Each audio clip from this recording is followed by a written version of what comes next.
Are you looking to dominate Weekend League with a budget squad? I've built the best 500 cave team in FC26, meta, overpowered, sweaty, and fully Weekend League ready. Whether you're grinding for rank 1 or just trying to stay competitive, this squad has you covered. Let's get into it. So, 500k squad, starting off with the goalkeeper. We have, in my opinion, the most overpowered keeper on the whole game at the moment is Giorgio Mamardashvili from Liverpool. And why is Giorgio Mamardashvili so good? Because of his height. He's 6'6", 3-star weak foot, 1-star skill boost, but more importantly, he has some great playstyles for a goalkeeper. He manages to have far throw, which is nice, starting off the counter-attack after corners, for example, when the opponent is vulnerable at the back is super nice. Also manages to have footwork, which I think is one of the most important playstyles for the keeper, because the low driven shots are very good this year, especially if the opponent strikers has low driven in goal. But also cross claimer I think is really nice to have, especially on corners. If they do the corner where they run byline and then cross the back post, usually the cross claimer actually comes into play pretty good there and basically helps you stop an easy goal from corner. Unfortunately, 1v1 close down I think is a really good playstyle to have as well.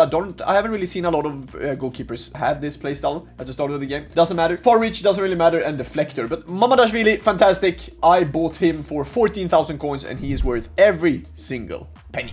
Starting off from the right hand side then, in the defense, we will be playing with Mamardashvili's teammate. Is going to be Jeremy Frimpong, and I think Frimpong, honestly, I've had him in my team. I've been playing with him before. As you see here, I still have his card. First owner, he only played 2 games, but he's coming off from the bench. But when I play versus him, he's the fastest right back I think I played versus. He's catching up to Mbappe, to Vini, to Rafinha, everyone, and he is amazing. 94 pace with 72 defending and 84 dribbling, which is actually really nice. Going into playstyles quick, he doesn't really have the most playstyles, has slide tackle, rapid, and quick step, and overall, I mean, a very good card, very pacey, and that's what we're looking for with the fullbacks now, just before the first week league actually starting. And then jumping into the defense, this defense I guess will be pretty cheap, won't be the most expensive part of the squad, and we will start it off with Josko Gvardiol from Manchester City, and next to him we will have the fastest center back in the Prem at the moment. It's going to be Van de Ven from Liverpool. Starting off with Josko Gvardiol, and very cheap, around 3,000 to 4,000 coins on the market. And yes, I know I have 2 left-footed center backs. I don't think it matters too much. I don't really care when I'm looking at what their preferred foot is.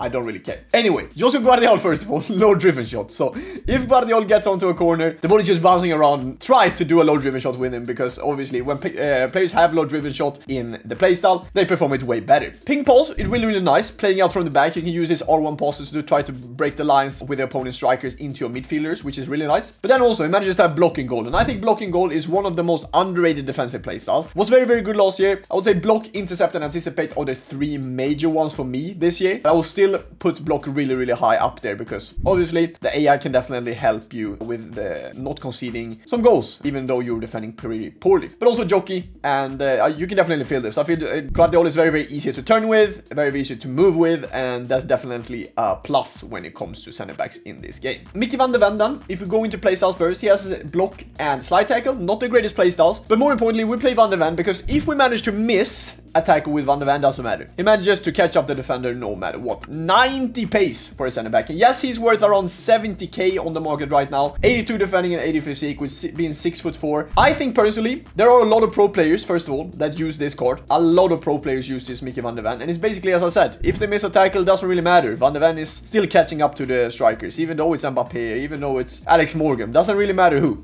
He catches up to the defender, and that's why we play him. And I think it's also one thing that he has lengthy. If we look at acceleration type down there, he has length acceleration type, which means that he is quicker on longer distances, which definitely helps him, as I said now, catching up to these strikers when they are getting in behind. Left back, I was debating a bit, but I was like, okay, I want to go Kerkesh here, he's good. But I'm actually going to go with a card that recently just got a new cornerstone item, and it's obviously not going to be this Alejandro Balde, even though he's great. It's going to be his gold card, even though I think his gold card is fantastic. 13 games for me. Played a few ones from the start when I wanted to try out different left backs. 4-star weak foot, which is really good for a fullback, I think. 3-star skills with acceleration type being explosive. 91 pace, 78 defending, and 79 dribbling, with 75 passing as well, which is really nice. Playstyle, manages to have jockey and anticipate, but also adding on to that with the physical quick step. So overall, as I said, basically the same thing as Frimpong. Very pacey, not the strongest, but overall really good on the ball, and yeah. very, very fast when you need to basically defend these counters that are happening quite a lot in FC26. So jumping into our two CDMs, I'm actually quite excited for this one. Starting off with Caicedo, Moises Caicedo, he has a great card, first of all. In my opinion, might be one of the best defensive midfielders right now in real life football. Next to him, we will add a pretty special card that I haven't seen anyone play with, but he looks amazing judging off stats, and it's going to be Corentin Tolisso's new cornerstone item. First of all, 75 pace, 81 shooting, 81 passing, 80 dribbling, 80 defending, 85 physique with precision header, aerial fortress, which is nice. Also, first touch and relentless. He looks amazing. The only thing that's throwing me a bit off is his passing playstyle, and they might not be the greatest, but I don't think that is the most important thing for CDM in my opinion this year, to have passing playstyles. Either way, Tolisso looks amazing. If we go over to Caicedo then, who I played a few games with, he has ping pass, which is really nice. Also manages to have tiki-taka, which means that his first time passes right into the box are deadly. Defensive playstyles, intercept, anticipate, slide tackle, fantastic. I was hoping that they could switch this slide tackle for a block, but it is what it is, it's still fine. Press proven, which is nice, means under pressure, and then relentless, which means that he can play 120 minutes. And adding on to this, I mean 71 pace, 84 defending, 82 physique. You have a very, very good defensive midfield with this 4-2-3-1. And that's what I wanted when I basically, you know, wanted to give you guys a 500 cape team. I want the defensive stability to be good. Especially now when you jump into weekly league, you might want to copy this team and try it out. I want the defensive stability to be good. And I think with Caicedo and Tolisso, you will definitely get that. Okay, I will be starting off with a cam, and it's going to be one of my favorite cams in this year's game. In general, one of my favorite players, actually. And it's going to be Melchi de Mornay. Very, very hyped card overall. Starting off with playstyles, finesse, chip shot, game changer, which means that she can perform trevelas, incisive pass, which is super important for the cam in the 4-2-3-1 formation, and also technical, which is the most underrated and the best playstyle in this year's game, I think, right now at least. She's going to be playing as a cam, and it looks pretty off to me when I know I already have her here.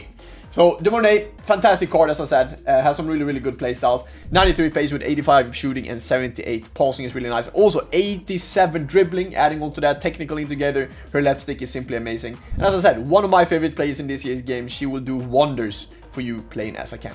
And to be able to get De Mornay into the team, either you need to have an icon to put the Haiti manager in there, or you put Diani on the right hand side. And I was like, Diani looks pretty goddamn good, so we need to put her into the team. Finesse shot, plus as I said, precision header, but also game changer, which means that she can perform trivela shots as well. Adding on to that, she actually has enforcer, which is a nice playstyle. Also quick step, but also adding on 88 dribbling towards technical. In that together, left stick simply amazing with 92 pace, 85 shooting, 81 passing, and 79 physique. This is an absolutely crazy card if I look at her. She looks cracked. She looks absolutely unbelievable. But I also put her into the team mainly because of getting De Mornay on cam. Jumping into the left mid then, we have... I was saying that Frimpong might be the fastest player on the game. I think Salma Paralueyu is definitely up there as well with the fastest players on this game. She has 92 pace, but to me, when I play versus her, it feels like she has 97, 98. Finesse shot on Salma Paralueyu, and also game changer for the Trivela. Once again, technical, of course. I want all my offensive players this year to have technical because the R1 dribbling is so good to use in around the box. Very, very hard to get close to the attackers when people are using the R1 dribbling. But also quick step, which obviously makes her quicker, with 92 pace, 84 shooting, 78 passing, 83 dribbling, and then 77 physique. But also, being left-footed on the left-hand side, I like more this year because then you can still perform the Trivelas because, yeah, Salma Paralueyu has game changers. So you can perform the Trivelas. But in general, I feel like low-driven shots are also better shooting across. In general, normal shots are better shooting across this year. So that's why I still prefer to have a left-footed player on the left and a right-footed player on the right, which, of course, in this team, you manage to have that. And then, jumping into the most overhyped player in this year's game, who recently got a new Cornerstones item, is going to be Claudia Pina. I don't have the Cornerstone Claudia Pina yet on my account, but obviously I have her gold card. And why is Claudia Pina so good? And we can talk a lot about her. 5-star weak foot, first of all. She can finish with both feet. Amazing. 4-star skill moves, which is super nice. 79 pace, which I know might sound a bit too slow, but to me, in game, it feels like she has at least 85 to 86, which is super important because in game, that's what it matters, or when it matters. 5'3", not the tallest, explosive acceleration type, 86 shooting, 83 passing, 87 dribbling with 71 physique. I can tell you, to me, Claudia Pina has the best left stick in terms of women players in the game. She is amazing. They can also play as a left midfielder, a striker, and a left winger, but she's going to play as a striker for me. And of course, I put a hunter on her to boost the pace and the shooting. But more importantly then, why is Salma, why is Claudia Pina so good? Finesse shot, first of all, inside the box. You can rip a finesse with her if you feel like you want to. Dead ball for corners and for free kicks. Low driven goal, which obviously why she is so goddamn good inside the box, because 5-star weak foot, adding on to low driven. Basically shoot as many low drivens as possible once you get into the box, and you will score so many goals with her. I guarantee you that. Game changer, which also makes her perform Tevelas. Tiki-taka, which is, I think, an underrated playstyle in this year's game still because of the first time passes. Incisive pass, which for a striker in this year's game is amazing, very, very rare to see. It's basically her and Dumornay that I know has incisive with maybe Harry Kane as well, but also technical. I mean, she has every playstyle that you really, really want for a striker. It's amazing, and it makes sense why she is so hyped. 28 games, 18 goals, 20 assists, and this is only against pros and elite division rivals coming on off the bench into the game. And if we look at her, I mean, if you want to trade like Ollelito, look what I bought her for, 5k, chat. And if we look at compare price, I mean, around 60 to 65,000 coins. So this is going to be my 500k team, 27 cam out of 33, but I don't have a manager yet. So I reckon I can get this squad up to 28 or 29 cam, which is really, really decent. Overall, I think this team is a 10 out of 10 for 500,000 coins on the market right now. That's the 500k squad that will tear it up for you in Weekend League. If you found this helpful, drop a like, sub to the channel for more squad builders and tactics, and let me know down in the comments whoever your favorite player in the team is. Catch you in the next video. Good luck this Weekend League. Peace.